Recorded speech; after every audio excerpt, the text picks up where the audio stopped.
justamente quando eu vou explicar o VTS, para a coisa mais simples possível, é você fazer a torre de controle do aeroporto, fazer a torre de controle do porto, né, da navegação no porto, né? Então, um aspecto que eu vejo aí nessa questão de redundâncias, por exemplo, né, apesar do AIS e das embarcações aparentemente não estarem funcionando, se você tivesse já um sistema de VTS com radar, por exemplo, né, funcionando ali ao longo do canal de Santos, você não depende exclusivamente do AIS. Então, pode ter uma cadeia de falha, né? O AIS falhou, você tem um sensor, radar, por exemplo, que é outra tecnologia, né? O radar de monitoramento costeiro, marítimo, né?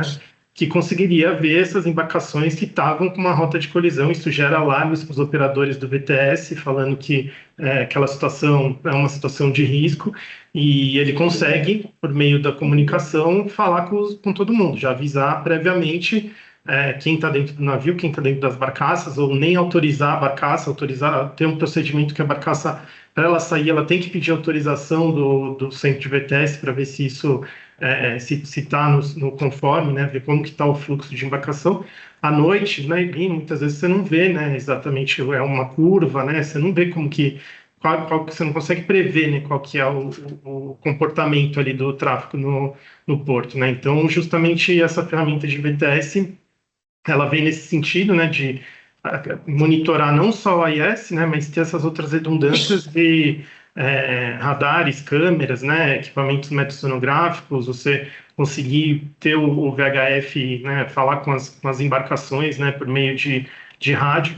E todos esses operadores do VTS, eles recebem um treinamento específico, né, que garante que o mesmo operador que opera aqui no Porto de Santos, na hora que tiver o VTS do Porto de Santos, ele tem a mesma formação do operador que opera no Porto de Singapura, por exemplo, né? Então, isso garante para todas as embarcações que ele está com serviço ali de nível mundial, né? Que tem os mesmos padrões de segurança, que não restringe, né, a possibilidade de acontecer esse tipo de acidente. Então, você falou um pouco também como que está esse panorama, né? Se vai acelerar, se não vai.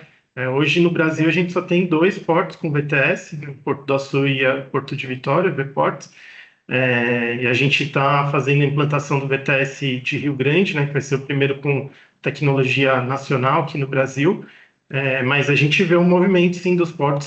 Sim, né, teve licitação de Paranaguá já, tem vários outros conversas aí com portos que enxergam que isso é uma ferramenta importante justamente evitar, né? Infelizmente não teve nenhuma vítima, né? Mas é realmente uma tecnologia que veio para ficar, né? E tem que fazer esse papel de garantir a segurança da navegação, evitar poluição, né? E salvaguardar a vida humana no mar, né? Então esses são os objetivos aí do VTS. O que acontecia nos últimos anos aí, né? Na última 2 décadas, pelo menos, e como você falou muito bem, fora do Brasil, né, na Europa, né, na Ásia, isso já é uma realidade muito consolidada, assim, né? Todos os portos têm esse tipo de controle, e o que a gente via é que quando tinha, né, essas oportunidades de serem implantados esses projetos aqui, era meio que um carimbinho que vinha lá da Europa,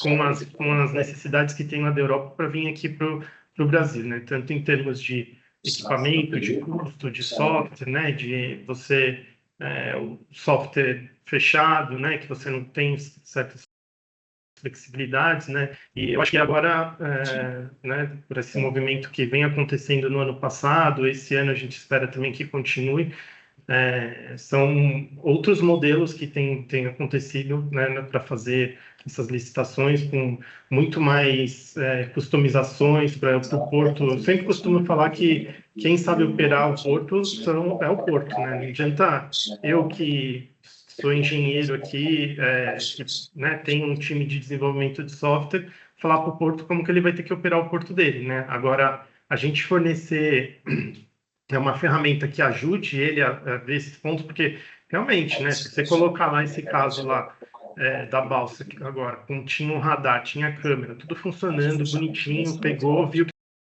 estava acontecendo, mas se não tiver alguém treinado para ver que isso ia acontecer, ou que o sistema, né, avise o operador que isso ia acontecer, e ele tomar todos esses procedimentos, né, operacionais que têm que ser estabelecidos, né, a Marinha cobra na hora de você homologar um VTS todos esses procedimentos operacionais, o que, que deve ser feito nessas situações.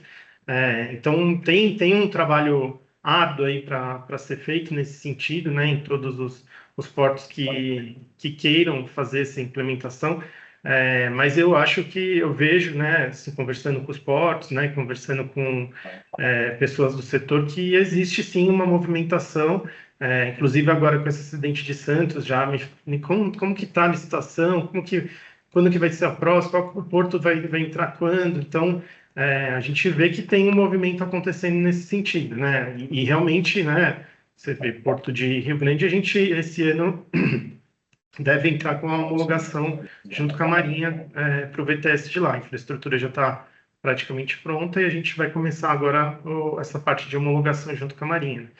Teve a licitação do Porto de Paranaguá, né? Teve vários outros portos que a gente vem conversando aí também que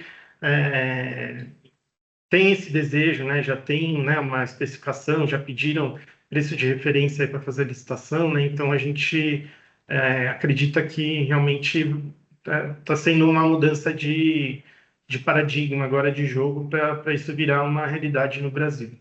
Eu acho que Inclusive, né, fazer as comunidades dos portos interagindo, né? Então, isso seria um passo seguinte, né, para a gente realmente melhorar a efetividade, né, diminuir emissões, né? Então, enfim, tem todo um trabalho aí para ser feito, mas a gente está começando aqui no Brasil, né? Recente isso, mas eu acho que a gente vai ver bastante evolução nos próximos anos aí.